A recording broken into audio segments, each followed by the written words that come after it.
Hello students, आपण chapter 3 transducer बघत आहोत. काल आपण बेसिक इंट्रोडक्शन बघितलेलं आहे. त्यानंतर ट्रान्सड्यूसर सिलेक्शन हा टॉपिक पाहिलेला आहे. आणि आज आपल्याला ट्रान्सड्यूसरचे जे वेगवेगळे आपल्याला ट्रान्सड्यूसर शिकायचे, जसे ते टाईप्स आहेत त्याचे, थर्मिस्टर आहे, LVDT आहे, LDR आहे वगैरे वगैरे. तर त्यातला आपल्याला थर्मिस्टर जो पहिला ट्रान्सड्यूसर आहे तो आपल्याला सुरुवात करायची आहे. तर बघा, थर्मिस्टर म्हणजेच काय, तर टेम्परेचर ट्रान्सड्यूसर आहे हा.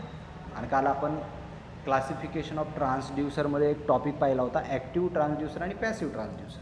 त्याच्यामध्ये हा जो काही ट्रान्सड्यूसर आहे थर्मिस्टर, हा थर्मिस्टर पॅसिव्ह प्रकारचा ट्रान्सड्यूसर आहे. ठीक आहे.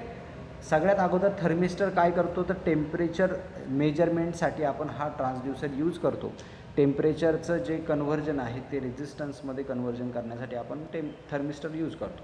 हा एक टेम्परेचर ट्रान्सड्यूसर आहे. टेम्परेचर ट्रान्सड्यूसरमध्ये मोडतो. तसेच तो पॅसिव्ह ट्रान्सड्यूसरमध्ये सुद्धा मोडतो. कारण का, त्याला तो सेल्फ जनरेशन नाही करत, कारण तो सेल्फ आउटपुट देत नाही. त्याला काय द्यावं लागतं, आपल्याला DC पॉवर सप्लाय प्रोव्हाइड करावा लागतो.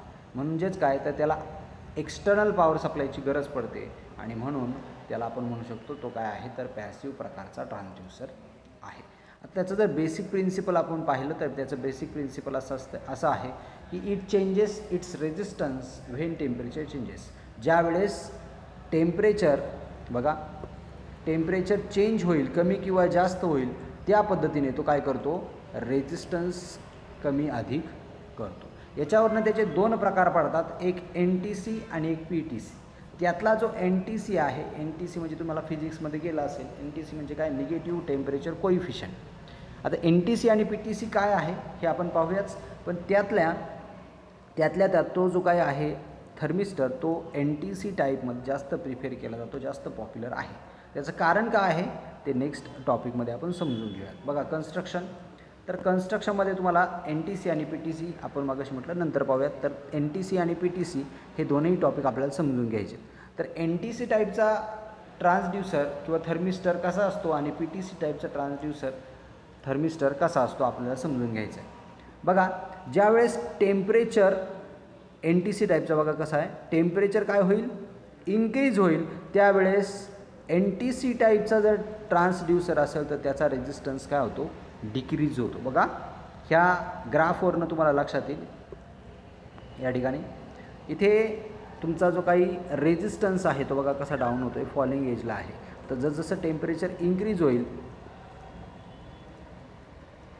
जसजसं टेम्परेचर इन्क्रीज होईल तसा तसा तुमचा जो काही रेझिस्टन्स आहे तो काय होतो आहे, डाऊन व्हायला सुरुवात होते.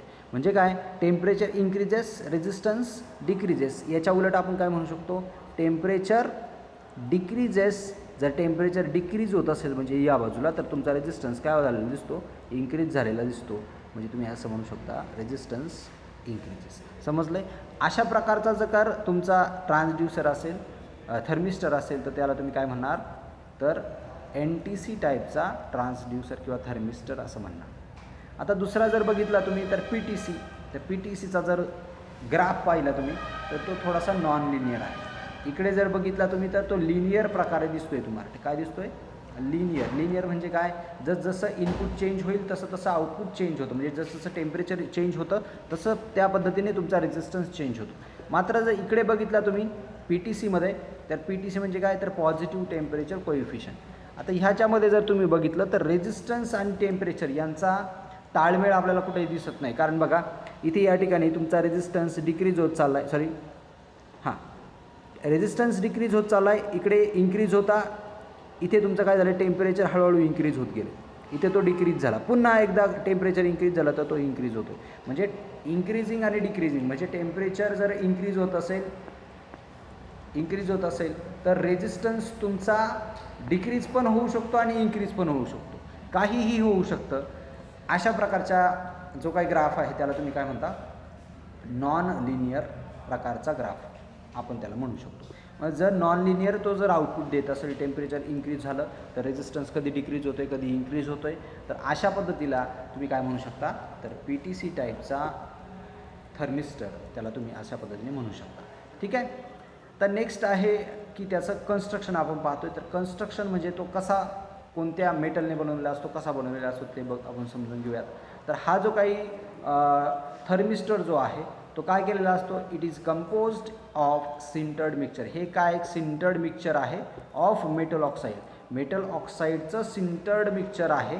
आता हे जे काही मेटल ऑक्साईड्स असतात ते कोणते कोणते असतात, जसं की Mn आहे, N कोबाल्ट किंवा फेरस आणि uranium. Magnesium, nickel, cobalt, ferrous आणि युरेनियम ह्या 5 प्रकारपैकी मेटल ऑक्साईड्स वापरलं जातं आणि त्यांचं काय केलं जातं, सिंटर्ड मिक्सचर वापरलं जातं. काय कशासाठी, थर्मिस्टर कन्स्ट्रक्ट करण्यासाठी. समजलं सगळ्यांना?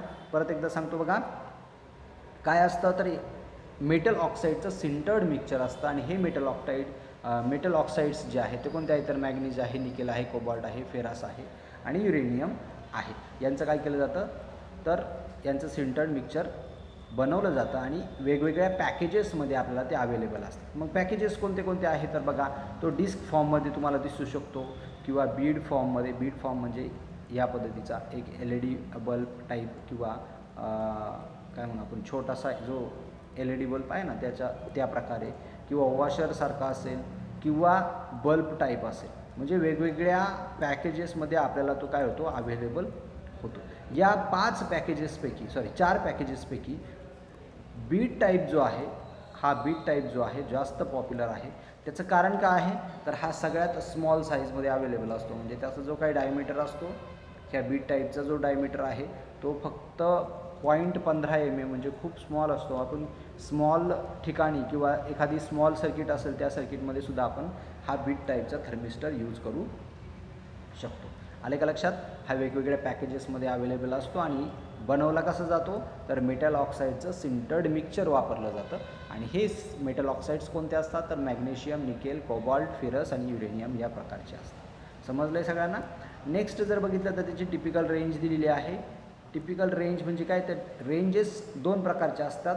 तर एक आहे ओहम रेंज, म्हणजे किती त्याचा रेझिस्टन्स चेंज होतो आहे, कमी होतो आहे.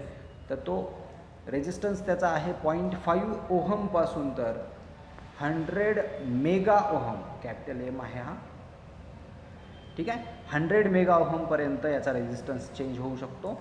किंवा ज्यावेळेस टेम्परेचर काय होईल 100 डिग्री सेल्सिअसपासून तर 300 डिग्री सेल्सिअसपर्यंत चेंज होईल. म्हणजे टेम्परेचरची रेंज जर बघितली तर किती आहे 100 डिग्री सेल्सिअसपासून तर 300 डिग्री सेल्सिअस. म्हणजे याचा अर्थ काय तर 0पासून तर 100पर्यंत आणि 100पासून तर 300 डिग्री सेल्सिअसपर्यंत तुम्ही त्याला काय करू शकता, त्याचं मेजरमेंट तुम्ही इझिली घेऊ शकता. समजलं आहे सगळ्यांना? ओहम रेंज आणि टेम्परेचर रेंज. नेक्स्ट आहे ॲप्लिकेशन.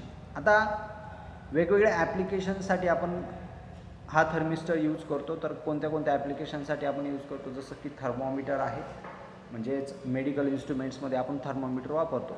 आपलं टेम्परेचर किती आहे हे बघण्यासाठी आपण थर्मोमीटर वापरतो. तर त्या ठिकाणी तुम्ही आपला थर्मिस्टर यूज करू शकता.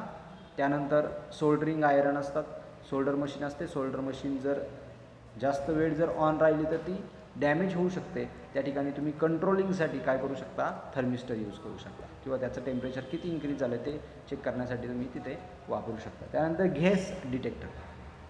गॅस डिटेक्टर म्हणजे काय, ज्यावेळेस गॅस एखाद्या पाईपलाईनमधून तुम्ही पास करता त्यावेळेस त्या ठिकाणी प्रेशर जे आहे त्या प्रेशरमुळे तुमचं टेम्परेचर काय होत असतं, इन्क्रीज होत असतं. जर तुम्ही सिलेंडरचे आपल्या घरामध्ये गॅस वापरतो आपण, बरोबर ना, LPG गॅस जर पास करताना जर बघितला असेल, म्हणजे एका टाकीतून दुसऱ्या टाकीत वगैरे वगैरे एखादं एक्झाम्पल जर बघितलं असेल किंवा तुमच्यासमोर एखादा घडला असेल, तर त्या ठिकाणी टेम्परेचर बघा खूप डिक्रीज होतं.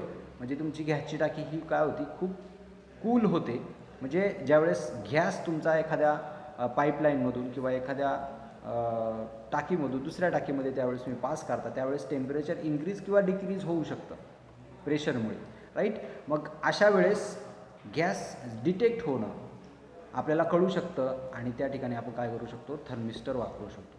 त्यानंतर पुढे आहे फर्नेस कंट्रोल. फर्नेस कंट्रोल म्हणजे काय, फर्नेस म्हणजे काय तर भट्टी, अणुभट्टी आपण त्याला म्हणतो, राईट. तर वेगवेगळ्या भट्ट्या असतात, तर त्या भट्ट्यांना कंट्रोल करण्याचं काम काय करू शकतो आपण या ठिकाणी थर्मिस्टरच्या साहाय्याने करू शकतो. नेक्स्ट आहे टेम्परेचर रेग्युलेटर. जसं आपण रेग्युलेटर, व्होल्टेज रेग्युलेटर बघितला, आउटपुट व्होल्टेज. आता वेगवेगळे इन्स्ट्रुमेंट्स असतील, जसं की आपण इस्त्रीचं एक्झाम्पल घेऊयात की कॉटनचा एखादा कपडा असेल तर कॉटनच्या कपड्याला फॉर एक्झाम्पल 50, मी एक एक्झाम्पल घेतो, 50 डिग्री सेल्सिअस इतकं टेम्परेचर लागत असेल कंटिन्युअसली, तर मग ते रेग्युलेट करण्याचं काम, रेग्युलेट करणे म्हणजे काय तर कॉन्स्टंट ठेवण्याचं काम कोण करील तर थर्मिस्टर करेल. जर टेम्परेचर कमी झालं किंवा जास्त झालं तर ते सांगण्याचं काम कोण करेल तर थर्मिस्टर करेल, राईट. मग असा थर्मिस्टर जो आहे तो आपण टेम्परेचर रेग्युलेटर म्हणून उपयोग करू शकतो. आणि शेवटचा आहे मेडिकल हिटिंग पॅड, राईट.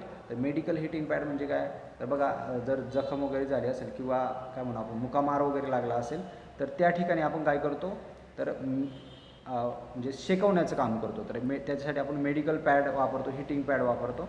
तर ते हिटिंग पॅडला कंट्रोल करण्याचं काम सुद्धा आपण थर्मिस्टरच्या साहाय्याने करत असतो. असे वेगवेगळे ॲप्लिकेशन्स आपण पाहिलेले आहेत.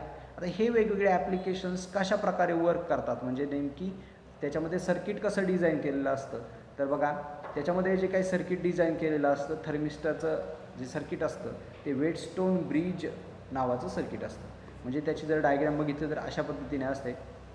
या ठिकाणी तुमचा थर्मिस्टर वापरलेला आहे बघा, इथे थर्मिस्टर वापरलेला आहे आणि आपण ब्रिज सर्किट म्हणतो ना, जसं की ब्रिज रेक्टिफायर आपण बघितला तर त्या काय म्हणू आपण शंकरपाळीच्या आकारानुसार इथे सर्किट तयार केलेलं आहे म्हणून त्याला, आणि ते कोणी डेव्हलप केलं होतं तर वेटस्टोन ब्रिज नावाच्या शास्त्रज्ञांनी, म्हणून त्याचं नाव दिलेलं आहे वेटस्टोन ब्रिज सर्किट.